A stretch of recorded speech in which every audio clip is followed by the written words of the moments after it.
the Chunnel, and we've come in from the French Calais side, and we just followed the other bikes, and we'll do the same on the other side. Apparently we have a lot of the train to go through on the other side.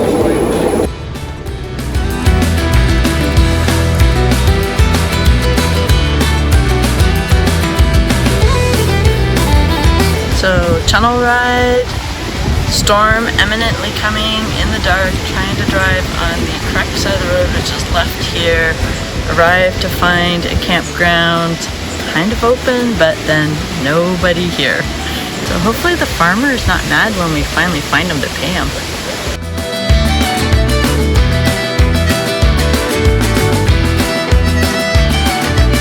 We met a couple of Covenant Cecilia that stayed with us in Canada. You can see that in the picture here, and they said if you ever make it to England, come look us up. And we did, complete with the Canadian flag.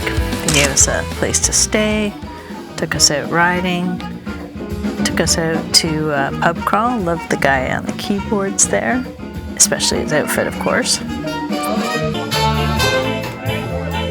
It was a fun night. So from there, then they took us out for a ride. They took us out and we got to Stonehenge, where we got to the perimeter where we could see it, but we didn't pay to go inside. And we continued on past there and continued to a town called Avery, where they still ring the bells by hand. And it was also used a lot for movie shoots, including the film Harry Potter. That's where his parents lived when he was little. Private residence, probably drives them crazy. From Avery, we said goodbye to Covenant Cecilia and we headed towards Bath.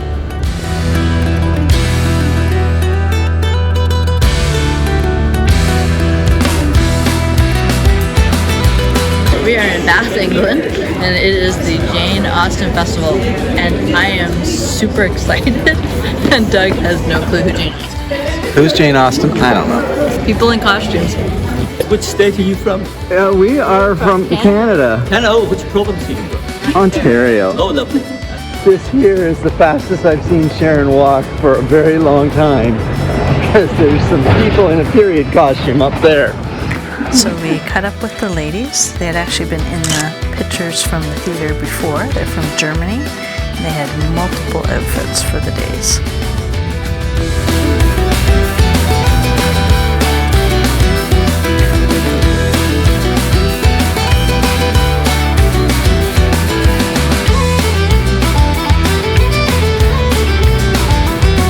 We took the ferry across to Ireland and got to enjoy many a curvy road and many a stone wall along the way, including old cars.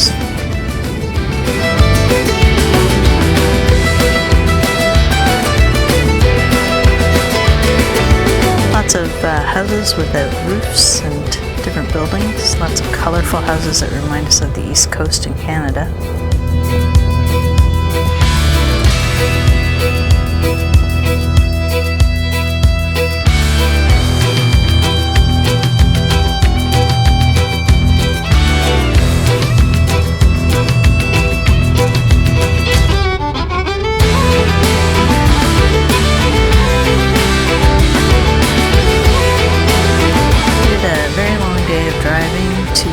Mizen, which is the furthest point to the south of Ireland, and of course we got there 10 minutes after the bathroom closed.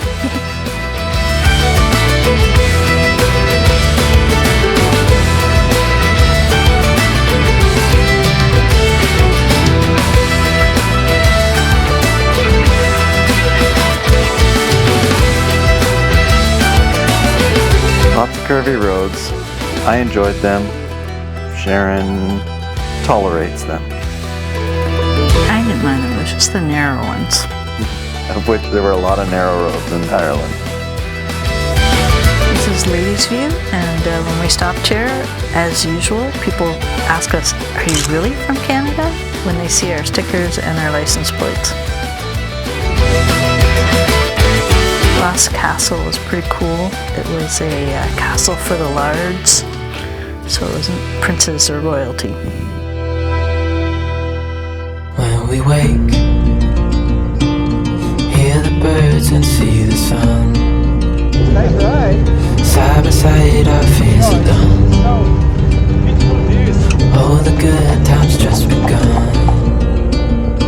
Gap of Dunlop was beautiful, narrow road again, and we ran into the cyclist several times as Doug stopped to do drone footage. And we'd gotten to meet him at the campground before, so we kind of just kept crossing paths through the day.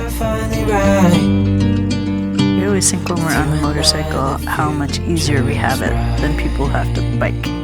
We have great respect for them.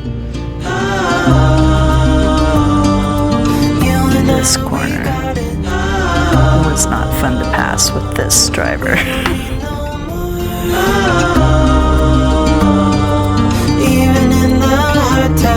Hello again. Goodbye. Oh, my instincts of driving on the right took over here, and the horse's instinct of traveling on the left collided. And that driver was not happy with it. No, he was not. Side by side and through. I was happy not to be driving this track with the mossy grass. More loose sheep. I think the green of the grass only got matched by the blue of the sky and the blue of the water. What we're looking for in life. Call us crazy, but things are finally right. With you and I, the future is bright. We were amazed with all the rock walls that we would see through. Oh, this is just fun. Tons of rock walls, so much labor. Cliffs of Moher, that was a beautiful sunset. We got there at a good time for the lighting. Can weather any storm.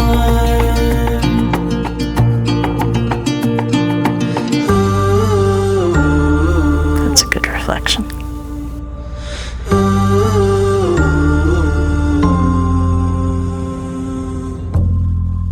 We saw lots of castles, and this is Rebecca from Germany. We rode with her a few different times. Again, met her in a campground, double rainbow. Her and Doug both checked out the acoustics at the castle. Even in the hard time, you and I can weather any storm. So, Doolin Point had so many interesting rock formations and geology, and just almost looked like there were cuts made by a landscaper, but all natural.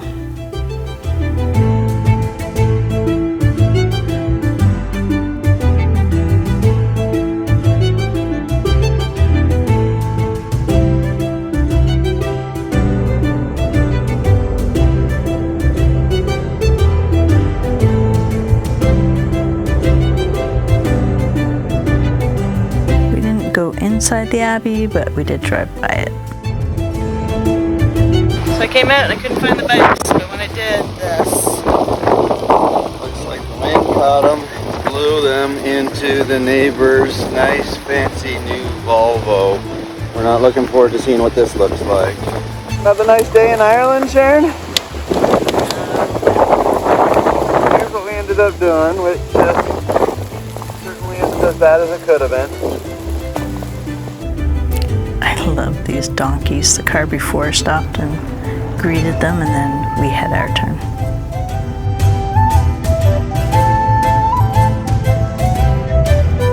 More rock fences, more rock fences, more rock fences. Oh, Giant's Causeway. That was a lot of fun.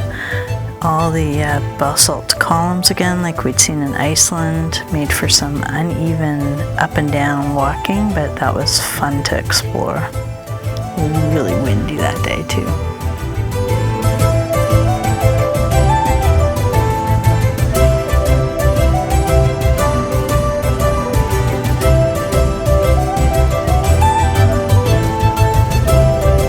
Blue skies, blue water.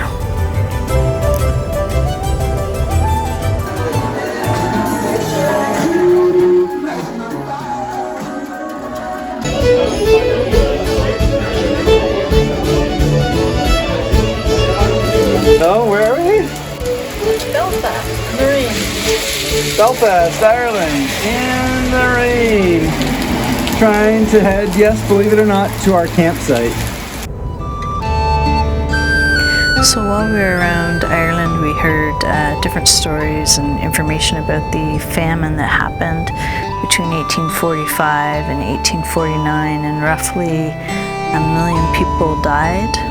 Roughly 1 million people immigrated to other countries, and just walking through these statues at the memorial really impacted us, thinking about the lasting effect that would have had on Ireland.